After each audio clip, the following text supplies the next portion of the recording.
मिरज तालुक्यातील म्हैसाळ जिल्हा परिषद गटात राजकीय वातावरण चांगलेच तापले असून भारतीय जनता पक्षाच्या उमेदवार नीलम महादेव दबडे यांना मतदारांचा वाढता पाठिंबा मिळत असल्याचं चित्र दिसत आहे। नीलम दबडे यांनी म्हैसाळ गटातील गावागावात जाऊन मतदारांशी थेट संवाद साधण्यावर भर दिलाय।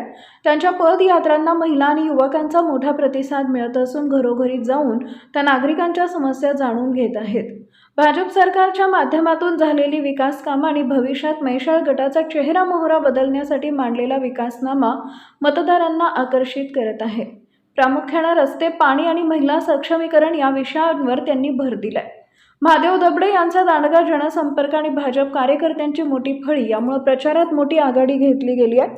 महायुतीमधील घटक पक्षांच्या कार्यकर्त्यांचाही त्यांना सक्रिय पाठिंबा मिळत आहे। या निवडणुकीत महिला मतदारांची भूमिका निर्णायक ठरणार आहे। दबडे यांनी महिला बचत गट आणि स्थानिक महिलांच्या प्रश्नांना वाचा फोडल्यामुळे महिला वर्गाचा कल त्यांच्याकडे झुकताना दिसत आहे। थोडक्यात सांगायचं तर म्हैसाळ गटात परिवर्तनाची लाट असून नीलम महादेव दबडे यांच्या रूपाने एक सुशिक्षित आणि कार्यक्षम नेतृत्व मिळेल अशी भावना मतदारांमध्ये निर्माण झाली आहे।